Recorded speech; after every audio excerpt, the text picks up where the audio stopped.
Bonjour, j'aimerais aborder aujourd'hui un thème qui fait suite un petit peu aux deux derniers dimanches. Nous avons parlé de la Pentecôte et puis du besoin d'avoir des relations les uns avec les autres. J'aimerais aborder aujourd'hui le thème de la communauté des croyants en utilisant un exemple tiré de deux expressions. Est-ce que la communauté des croyants fonctionne comme une cité-État ou bien comme un village, lieu de vie? Pour être complet, je dirais un village, lieu de vie dans le royaume. Le confinement a été un bon laboratoire d'analyse pour mener plus loin une réflexion qui m'habite depuis de nombreuses années sur qu'est-ce que l'Église. On y travaille, on y réfléchit, et on s'est souvent posé la question, quel est le minimum vital pour qu'une Église soit une Église? En nous empêchant d'aller à l'église ou d'assister au culte, deux expressions que je n'aime pas, qui révèlent les erreurs grossières dans lesquelles nous sommes tombés, nous avons été poussés à réfléchir à ce qu'est l'église, ce qui est indispensable et ce qui est accessoire. Donc l'intention de ce petit moment ensemble, c'est de dégager ce qui est constituant de ce qui est décoratif, entre guillemets, hein, culturel, ou qui répond simplement à une spécificité ou à un besoin lié au lieu, à l'époque, à la culture environnante. Le confinement nous a montré qu'en un instant, nous pouvions perdre les formes auxquelles nous étions habitués. Et lorsqu'elles nous ont été enlevées, qu'est-ce qui nous est resté? Je fais juste une petite parenthèse pour dire que toute ressemblance ou similitude avec une église existante serait purement fortuite. Veuillez nous en excuser, vous connaissez la formule. Mais sincèrement, je voudrais dire qu'il n'y a pas du tout d'intention de comparer ou de juger, loin de là. J'ai trop vécu pour pouvoir me permettre ça. Mais simplement de faire ressortir ce qui pourrait être amélioré ou ce vers quoi nous pourrions tendre. Alors, un petit retour en arrière. Nous avons vu récemment que l'Église a vu le jour lors de la Pentecôte. La Pentecôte qui a suivi la résurrection du Christ. Une communauté de croyants s'est constituée et ce n'était pas prévu. Il n'y avait pas d'organisation préalable. Les disciples n'avaient aucune idée de ce qui allait se passer. Et tout d'un coup, euh, il se passe cet événement incroyable, l'Esprit qui descend, et la première communauté des croyants se forme, la communauté de ceux qui sont reconnectés à Dieu. Ce qui va être décrit dans le livre des Actes par la suite, ce sont les formes que cette église particulière, cette première église, a dû adopter à cause du contexte historique très particulier. Comme je l'avais expliqué, la population de Jérusalem était multipliée par 5 et donc devenait d'une petite ville une très très grande ville, surtout pour l'époque.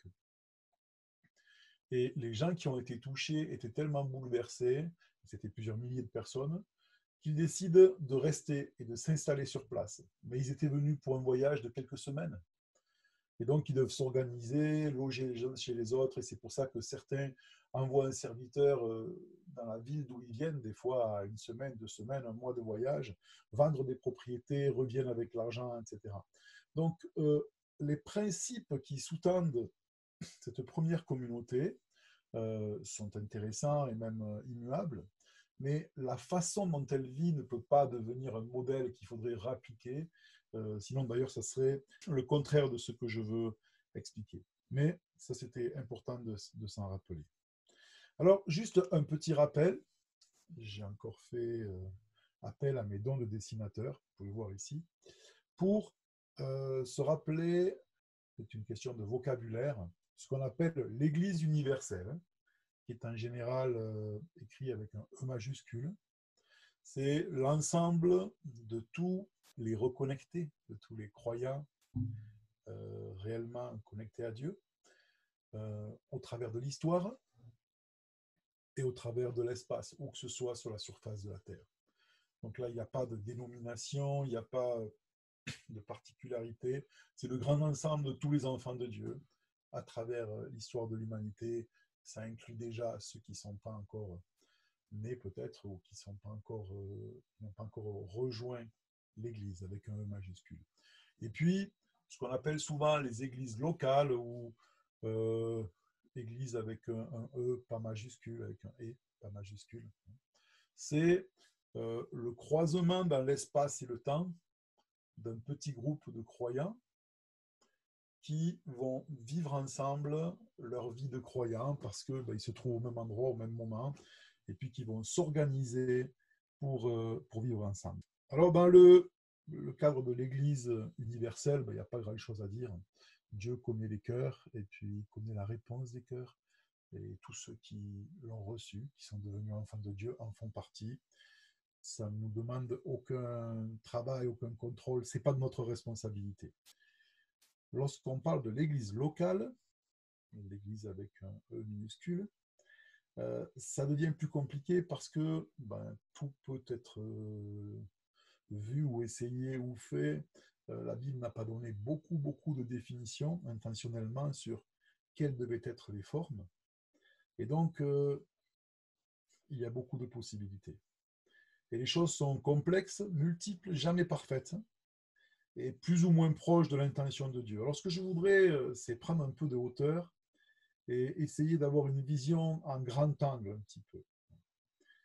La première chose que j'aimerais souligner, c'est que Jésus n'a pas annoncé l'Église, il a annoncé le royaume des cieux ou le royaume de Dieu, expression plus ou moins synonyme. Alors, bien sûr, l'Église n'est pas une invention humaine, elle était dans le cœur de Dieu. Mais le mot lui-même n'existait pas. Et lorsque d'ailleurs Jésus va dire à Pierre qu'il bâtira son Église, pas Pierre, Jésus, bâtira son Église, le mot est utilisé là parce que le texte a été écrit de nombreuses années après que Jésus ait vécu sur terre. Ce n'est pas un mot que Jésus a dû utiliser, puisqu'il n'existait pas dans ce sens-là encore. Mais lui, il a parlé du royaume des cieux, au royaume de Dieu.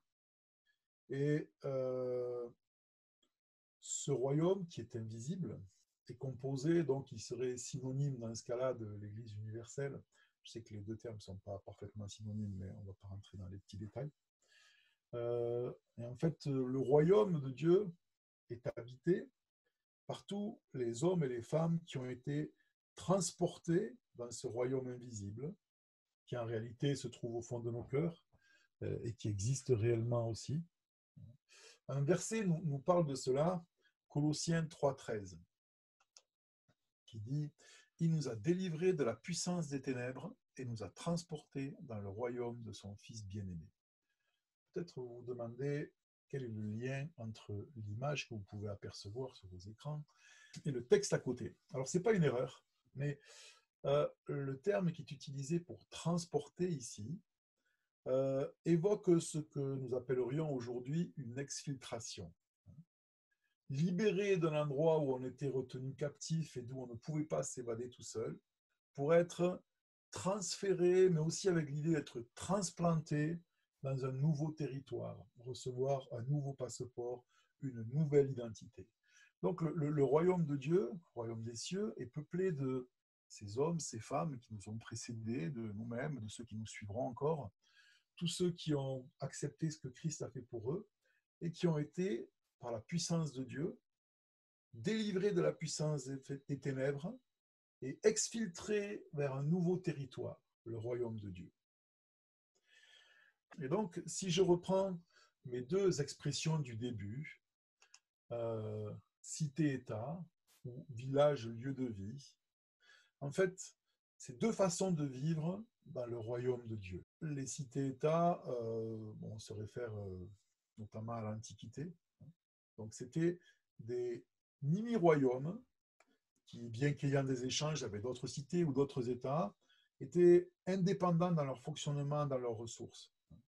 La cité-État a un gouvernement autonome, plus ou moins démocratique, mais seuls les citoyens participent à la démocratie, alors que l'économie reposait sur l'esclavage beaucoup.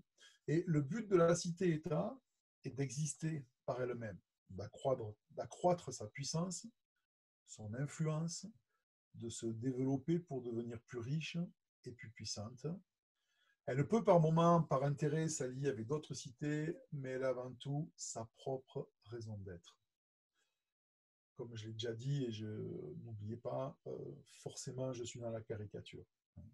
Mais c'est pour comprendre deux concepts qui sont opposés et qu'on retrouve réellement en observant ce qui se passe autour de nous et dans l'histoire de l'Église. Donc, dans l'illustration que je prends, les cités-États se seraient implantées sur le royaume, dans le royaume de Dieu, bien sûr, puisque tous les croyants sont amenés là. Il n'y a pas de demi-croyants, de meilleurs croyants, de vrais ou de faux. Hein. Tous ceux qui y sont, y sont. On y est ou on n'y est pas, et c'est Dieu qui nous y transporte. Ça reste sa prérogative. Mais dans le fonctionnement de ce royaume, on peut avoir cette vision-là. Hein. Construire une église locale qui soit une cité-État. Alors bien sûr, ce n'est pas fait dans cette intention-là, et probablement que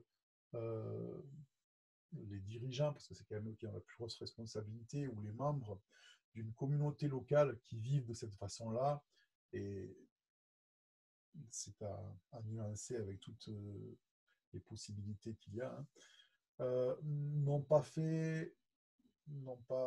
développé leur communauté locale dans cette intention. Mais je parle de la réalité qui va apparaître. L'autre façon de concevoir la communauté locale, l'église locale, est ce que j'ai appelé ici dans cette petite présentation, le village lieu de vie. Donc, comme son nom l'indique, un lieu de vie, c'est un village lieu de vie, c'est un endroit à taille humaine pour un groupe d'individus, tous membres d'une réalité beaucoup plus grande, le royaume. Le village n'a pas de raison d'être en lui-même. Il existe simplement parce que des hommes, des femmes, citoyens du royaume, ont été transplantés dans ce nouveau territoire et se trouvent ici et maintenant à proximité les uns des autres. Ils décident de s'organiser pour avoir une bonne qualité de vie. Je le souligne, le village n'est pas un but, il est un moyen, provisoire même. Il n'a pas de citoyens qui se définissent par leur appartenance au village. Ils sont d'abord et exclusivement même filles et fils du royaume, et ils en restent conscients. Et en étant conscients de cette identité, ils s'organisent pour vivre ensemble.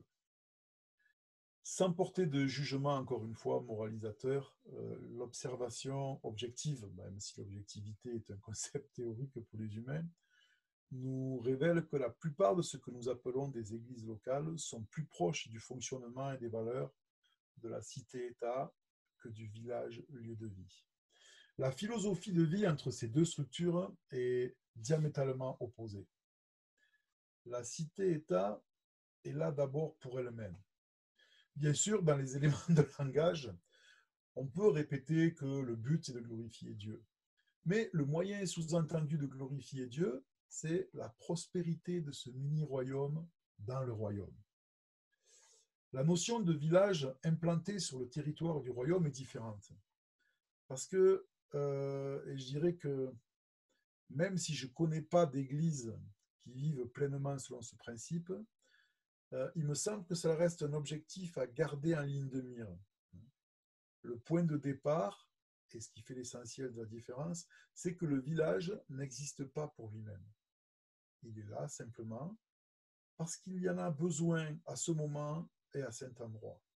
Et peut-être que c'est l'influence de l'exode rural qui s'est généralisée, la croissance des grandes villes, et puis surtout la domination mondiale d'une pensée tournée vers la productivité, la rentabilité, qui fait que la forme cité-État pour les communautés locales est en expansion.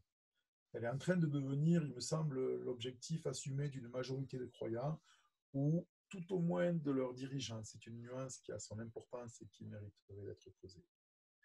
Et ce qui est triste, c'est de constater qu'en faisant cela, les églises locales adoptent des principes qui régissent ce que les auteurs bibliques, à commencer par Jésus, appellent le monde. Alors, je dois faire là ici un petit rappel. Lorsque j'étais enfant, autant dans la foi qu'en âge, on entendait souvent parler dans les messages du monde. Il fallait se méfier du monde, sortir du monde, fuir le monde. Et malheureusement, souvent, ce que les prédicateurs entendaient par le monde, c'était écouter telle sorte de musique, s'habiller de telle façon, avoir les cheveux de telle longueur, etc., etc. C'était des détails sur le mode de vie. Et ces choses-là sont ridicules. Et pourtant, la Bible nous donne régulièrement des avertissements de ne pas vivre comme le monde. Alors, il faut rappeler que le mot monde, c'est le même mot, est utilisé dans trois sens dans les textes bibliques. Le premier, très simple, le monde, c'est la planète où nous vivons. Voilà, c'est juste notre endroit où nous pouvons vivre et que nous nous acharnons à détruire, ou en tout cas, nous ne faisons pas ce qu'il faut pour en prendre soin. Ensuite, le deuxième sens, c'est les gens qui vivent sur ce monde, hein, mais qui est aussi appelé le monde, parce qu'il est dit que Dieu a tant aimé le monde, c'est de celui-là qu'il est question, les gens qui vivent dessus. Et puis, il y a le troisième sens, qui est celui qui est négatif, et c'est à ce monde-là qu'il est fait allusion lorsqu'il est dit de ne pas vivre comme le monde. C'est le système méchant qui dirige le monde. C'est un système qui est basé sur l'égoïsme, l'égocentrisme, la recherche de l'intérêt personnel, la domination des forts sur les faibles, des riches sur les pauvres, des rentables sur les non productifs. C'est le monde dans lequel on vit. Mais ce n'est pas les apparences qui sont graves, c'est la philosophie, l'intention qui est derrière. Et l'Église cité-État reprend beaucoup de ces principes en se contentant de mettre dessus, je dirais, une forme de peinture christianisée, mais le fonctionnement est le même. Donc l'Église cité-État, c'est avant tout une organisation, plutôt qu'un organisme vivant. Elle est très structurée, hiérarchisée, pyramidale, constituée de professionnels et de simples membres qui en fait sont les employés bénévoles. Je ne sais pas si j'ose le dire, mais je le dis. L'équivalent des esclaves dans les cités grecques. C'est eux qui font tourner la machine, mais ils ont très peu de droits. C'est une organisation qui en général a des objectifs chiffrés à atteindre. Et malheureusement, une des grosses conséquences négatives, c'est que la valeur de chaque membre est proportionnelle à son utilité pour atteindre ses objectifs. Dans cette compréhension, dans ce fonctionnement, même la prière est orientée vers la productivité. On prie pour que d'autres membres rejoignent la cité-État, pour que les finances soient suffisantes pour la faire tourner, pour trouver les bonnes stratégies pour son développement.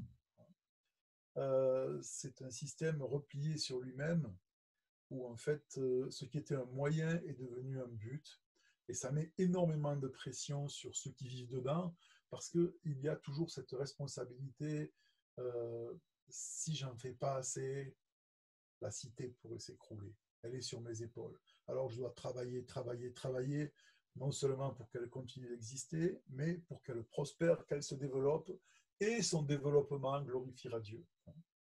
Mais en fait, c'est des petits royaumes implantés dans le royaume et qui vivent d'abord pour eux-mêmes. À l'opposé de tout ça, un village, c'est beaucoup plus petit et, comme j'ai dit, un lieu de vie à taille humaine. Même si on n'est pas intime avec tout le monde, c'est pas possible, tout le monde se connaît, peut se rencontrer. C'est une communauté de vie dans le sens le plus simple du terme. C'est intéressant de noter que la première communauté de croyants, et j'en ai parlé aussi dans le message sur la Pentecôte, était décrite comme cela. Et là, ça ne parle pas de la forme, mais de ce qu'il y avait derrière.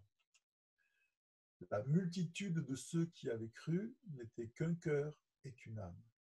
Nul ne disait que ces biens lui appartinssent en propre, mais tout était commun entre eux. Alors encore une fois, il n'est pas question ici de copier ce modèle qui était les conséquences de la situation historique et géographique d'ailleurs. Mais le principe reste le même. C'était une communauté qui était liée de cœur et qui se rassemblait parce qu'ils avaient été reconnectés, parce qu'ils avaient été transformés. Donc, revenons à notre village, le village lieu de vie dans le royaume. Les personnes qui vivent là vivent peut-être là temporairement, mais parce qu'il y a des vivants qui habitent ce lieu, il doit offrir ce qui est nécessaire à la vie et à son développement. Alors, qu'est-ce qu'on doit trouver dans ce village pour que cela en soit un? On doit pouvoir y trouver de la nourriture. Chacun est encouragé à développer son propre petit jardin. Pendant ce temps de confinement où nous ne pouvons plus nous retrouver et se retrouver quelque chose d'essentiel, mais là c'était impossible, nous avons continué d'essayer de nous nourrir en écoutant des messages, en écoutant, en lisant des livres, peut-être en se téléphonant pour s'encourager. Donc dans un village, lieu de vie, chacun est appelé, encouragé, exhorté à cultiver son propre petit jardin. Et ça, c'est notre vie intérieure, notre vie avec Dieu. Et voilà, on a notre propre petit potager. Mais il y a aussi des habitants du village qui, par leur don, leur expérience, s'adonnent plus particulièrement à la production de nourriture pour tous. Et les deux sources d'approvisionnement ne sont pas en compétition. C'est important. Elles ne sont pas en compétition. Elles sont complémentaires. Et on a besoin des deux. Alors, le but, ça serait même, l'intention serait de former chaque habitant pour que non seulement il devienne autonome dans son alimentation, pour se nourrir lui-même et sa famille, mais éventuellement qu'il dégage du surplus pour nourrir d'autres habitants qui ne sont pas encore dans sa situation de produire ce qui est nécessaire. L'idée n'est pas que chacun devienne autonome pour rester tout seul chez lui, mais de développer toujours plus l'autonomie pour pouvoir avoir ce qui est en plus à partager. On retrouve ce principe qui était là lorsqu'il y avait la manne à recueillir, où certains en recueillaient beaucoup, d'autres moins, et à la fin, on partageait. Dans la cité-État, la nourriture est réglementée. Certains aliments sont interdits, d'autres sont encouragés. Il y a une nourriture officielle plus ou moins imposée. Et ce sont les autorités centralisées qui en décident. Dans le village, bien qu'on essaie d'éduquer chacun à l'importance d'avoir une alimentation saine et équilibrée, chacun est responsable pour lui-même et devant Dieu de ce qu'il mange. Donc il peut y avoir une grande diversité lors des repas en commun, qui sont l'une des activités constitutives de la communauté qui habite le lieu de vie. Chacun peut apporter ses productions et les mettre sur la table commune. Personne n'est obligé d'y goûter. Et si un produit réellement toxique est détecté, il est écarté. L'idée, c'est que le bon sens et la pluralité des compétences permet d'éviter les accidents les plus graves. Après, on ne peut pas éviter de légères intoxications, mais il faut savoir qu'elles sont parfois plus efficaces d'un point de vue éducatif que le tri préalable intensif qui voudrait éviter tous les dangers et en fait qui a souvent pour conséquence négative de faire perdre l'appétit en proposant que de la nourriture peut-être doctrinalement correcte, mais morte, désinfectée, standardisée, et qui coupe l'appétit des croyants et qui fait qu'ils se détournent et ne s'alimentent plus. Comme je l'ai déjà mentionné, dans la cité-État, la valeur de l'individu est directement liée à sa productivité pour le développement de la cité. Je lisais dernièrement un article écrit par un ami, un pasteur que je connais. Il avait publié ça dans les réseaux sociaux et dans lequel il mentionnait un autre pasteur qui, pour faire baisser la cotisation que son église, notez le vocabulaire, son église, versait à l'association à laquelle il était affilié et qui était proportionnelle au nombre de membres, il demandait qu'on prenne en compte dans ce calcul que les membres productifs. Ce qu'il veut dire par là, c'est que dans le décompte des membres, il voulait exclure les aînés, les enfants, ceux qui n'avaient plus beaucoup de moyens financiers ou qui n'en avaient pas, qui n'avaient pas beaucoup d'énergie et de force pour faire tourner les programmes de l'Église. Alors, c'est un abus, c'est une exception. Il ne faut pas que l'arbre qui tombe fasse plus de bruit que la forêt qui reste debout. Mais cette idée-là existe quand même. Et c'est triste. Dans le village, le modèle économique est plus basé sur le troc et sur un principe essentiel du royaume. Donc, chacun, selon ses dons et ses capacités, participe à faire de cet endroit un lieu de vie agréable. Comme je l'ai déjà mentionné, le superflu des uns pourvoit au nécessaire des autres. Et on ne fait pas de provision. Tout le monde sait que le roi ne laissera pas mourir de faim ses sujets, amis, enfants par adoption. Nous sommes à la fois tout cela dans le royaume. Lorsqu'on regarde le monde animal, c'est une chose qui m'a toujours fasciné. Même les plus grands prédateurs, je regardais récemment encore un reportage magnifique sur les requins, les grands requins bleus, et j'étais impressionné de voir comment, alors ils ont toute une technique de pêche ou de chasse, ils se rassemblent, ils tournent autour des poissons, et puis il y a ces bancs énormes de petits poissons qui sont leur nourriture, ils se jettent dessus, c'est un carnage, ils mangent, et puis tout d'un coup, ils s'arrêtent. Mais il reste des milliers et des milliers de poissons. Ils sont rassasiés, aujourd'hui et maintenant, ils s'arrêtent. Les humains sont les seuls à accumuler, à faire des provisions, parce qu'ils s'inquiètent pour le lendemain. Les animaux, bien sûr, n'ont pas cette réflexion-là, mais dans leur fonctionnement instinctif, savent que la nature demain leur fournira encore des poissons et que pour aujourd'hui, ils ont besoin de manger maintenant. C'est le même principe spirituellement. Dans le village, chacun met en commun ce qu'il a aujourd'hui. On n'a pas besoin de faire des provisions. Pourquoi? Parce qu'on est toujours conscient qu'on est d'abord un citoyen du royaume et que la responsabilité finale, la responsabilité de chacun des gens qui vivent là, sur ce territoire, c'est celle du roi. Et que ce roi est tout puissant et que s'il nourrit les petits oiseaux et s'il habille les lys des champs, comme Jésus nous l'a rappelé, alors il prendra soin de nous. Dans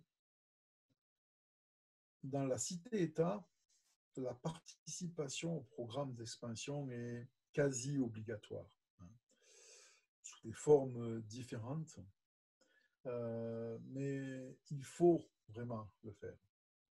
Mais dans le village de vie, la liberté reste la règle. Cette liberté ne doit pas faire oublier le besoin indispensable d'engagement, de responsabilité, de redevabilité. Si j'ai choisi librement pour le moment de vivre là, alors je partage avec chaque habitant du village la responsabilité de le faire vivre. Tout le monde n'a pas le même degré d'engagement, tout le monde n'a pas les mêmes responsabilités, n'a pas les mêmes dons, mais la nécessité de respecter l'engagement qui est le mien est la même pour chacun. Les doués et rapides en font plus, les plus lents en font moins, mais il n'y a pas de comptabilité et de classement qui en découle. Simplement, chacun fait ce qu'il peut au mieux et tient les engagements qu'il a pris. Ce que je voudrais rappeler, j'aurais pu dire que dans le village, rien de ce qui se fait, de ce qui se pratique, on va dire le règlement intérieur du village ne peut pas, par définition, être en désaccord avec les grands principes qui régissent le royaume de Dieu. Ce qui peut être le cas dans la cité-État, parce que la fin justifie les moyens et que pour la prospérité de la cité, alors on va paradoxalement faire des choses qui sont en désaccord avec les lois essentielles du royaume de Dieu. Dans le royaume de Dieu, les lois sont simples. L'amour et la grâce règnent. Les grands sont ceux qui servent. Il y a plus de plaisir à donner qu'à recevoir. Chacun cherche le bien de l'autre. On reçoit, on donne, on ne prend pas. La vérité n'appartient à personne, mais chacun s'efforce de lui appartenir. Et parce que nous vivons dans ce royaume, c'est les services du roi qui s'occupent de l'alimentation en eau. L'eau n'est pas la propriété de quelqu'un, mais chacun possède dans son habitation personnelle une connexion, une alimentation plutôt, à cette eau de vie, à cette eau qui permet de s'abreuver. Et c'est quelque chose d'important parce que on sait que si un petit nombre détiennent un monopole, alors les hommes étant ce qu'ils sont, ils ont les moyens de contrôler les autres par cela. Mais comme cette eau vient directement des services du roi, alors chacun y a accès et elle ne devient pas un objet de commerce. Dans la cité, pardon, dans le village, la liberté est importante, mais chacun doit comprendre que la liberté a toujours comme autre facette la responsabilité. Cette liberté fait qu'il peut y avoir des touristes passagers dans le village, des visiteurs venus dans notre village, échappés d'une cité-État. Il peut y avoir des habitants saisonniers qui vivent une saison dans un lieu, une autre saison dans un autre lieu. Mais il faut comprendre que s'il n'y a pas de, de gens qui s'impliquent, le village disparaît. Et ce n'est pas forcément une mauvaise chose. Parce que le village n'a pas pour mission de s'étendre, c'est le royaume qui doit s'étendre. Lui, il peut grandir, parce qu'il y a plus d'habitants qui ont été transportés dans le royaume à ce point précis, et donc il s'étend un petit peu. Ou il peut se réduire, parce que les gens sont partis ailleurs, déménagent, il y a une mutation. Et si à un moment il disparaît, ça n'affecte pas le fonctionnement du royaume. Et donc c'est une des choses importantes dans cette conception de la communauté locale, lieu de vie, dans le royaume, c'est que si le village n'a plus de raison d'être, il disparaît. La vie précède toujours la forme. Si la vie est déplacée, les formes n'ont plus de raison d'être. Et comme ça évite qu'elles deviennent des ruines encombrantes qu'il faut entretenir, ou pire encore, transformer en musée qu'on peut visiter. Les habitants ne vivent pas sous la pression de devoir faire exister un mini-État dont la raison d'être est d'exister pour exister. Et donc, ce que je disais précédemment, si un lieu est peuplé que de touristes, il va disparaître. Et ce n'est pas une mauvaise chose. Ça place chacun devant ses responsabilités. Si je souhaite un lieu de vie de qualité, j'ai la responsabilité de participer à son entretien. J'étais très fier d'entendre dernièrement l'un de mes fils, jeune adulte, marié, père d'un enfant, qui expliquait à un autre jeune homme, lorsque je fais le ménage dans la maison, je ne le fais pas pour aider ma femme. Je fais le ménage dans la maison parce que c'est la maison où je vis et que c'est normal que j'en prenne soin. Et je trouve que c'est une belle évolution de la part d'un jeune homme par rapport aux tendances culturelles que nous avons connues. Hein, c'est le rôle des femmes. Mais ce principe se retrouve ici. Si ce village, lieu de vie, c'est le mien, alors je ne travaille pas pour quelqu'un d'autre. Je ne le fais pas pour un mini-royaume, pour que les dirigeants de ce mini-royaume puissent briller, s'enrichir, pas forcément en argent, mais en tout cas, voilà, augmenter leur gloire personnelle. Je le fais parce que c'est l'endroit où j'habite et où je veux vivre.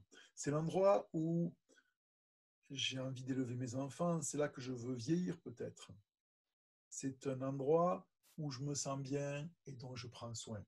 C'est une chose qui m'a interpellé et que j'ai beaucoup aimé lorsque je suis arrivé en Suisse. J'allais visiter un membre de notre communauté qui vivait dans un tout petit village. Et puis, je le trouve sur une place, pas très loin de chez lui, en train de repeindre un banc. Et puis, j'étais un peu surpris parce que ce n'était pas un employé communal. Et puis, je lui demande si on l'avait mandaté pour faire ça. Il me dit non. Je dis, mais le banc est à toi? Ben non. Ben, pourquoi tu le peins alors? Question d'un Français. Hein. Et il me répond, ben, parce que c'est mon village. J'avais de la peinture, le banc était abîmé, le bois était sec, alors je le peins. Ça, c'est la mentalité du village, lieu de vie dans le royaume. C'est le mien, j'en prends soin. Si j'en prends plus soin, il se dégrade et il disparaît. Et puis, dernière chose, dans un village, lieu de vie, puisque les relations ne sont pas basées sur la productivité, parce qu'il n'y a rien à développer, on est là pour vivre ensemble, et que chacun vive au mieux, alors il doit y avoir toutes les tranches de vie, et elles doivent être en relation les unes avec les autres. Dans la cité-État, les relations sont essentiellement utilitaires. Alors oui, il y a souvent des affinités qui se créent, des amitiés, des choses qui se vivent comme ça. Hein. Mais on se côtoie parce qu'il y a du travail à accomplir et on le fait ensemble pour atteindre les buts. Alors, soyons honnêtes, c'est mieux que vivre seul. Hein. Mais dans le village, le lieu de vie, dans le royaume, le but, c'est d'être en relation les uns avec les autres. L'aspect relationnel est un but en soi. Et bien sûr, chacun a sa vie privée, l'intimité est respectée, mais se retrouver, se rencontrer, s'encourager, se reprendre si nécessaire, se soutenir, c'est presque l'activité essentielle. Et c'est important. Et c'est quelque chose qui permet facilement d'inviter en visiteur ceux qui ne sont peut-être pas encore des citoyens du royaume, mais qui sont en recherche et qui vont découvrir une qualité de vie différente. Si on regarde un tout petit peu l'expansion de ce qu'on appelait le christianisme à ses débuts, ce n'est pas le résultat d'une stratégie, d'une politique de développement ou quoi que ce soit. C'était simplement la conséquence naturelle de cœurs bouleversés par la vie, par l'amour de Dieu, qui faisait que les gens vivaient proches les uns des autres et que ceux qui n'étaient pas encore, qui n'avaient pas encore été exfiltrés du royaume des ténèbres vers le royaume de Dieu, disaient en les voyant, c'est incroyable, regardez comme ils s'aiment, regardez comme ils partagent, comment ils vivent ensemble, comment ils sont unis de cœur. Et c'est ça le but. Alors, vous avez trouvé que j'étais dur dans ce partage, que je critiquais. Non, ce n'est pas du tout le but. Et je pense à rien ou à quoi que ce soit en particulier, même si je dois dire, pour être objectif, que des églises cité, État, j'en ai connu, et pire que ce que j'ai décrit. Le village, le lieu de vie dans le royaume, comme je l'ai décrit, je ne l'ai pas trouvé encore.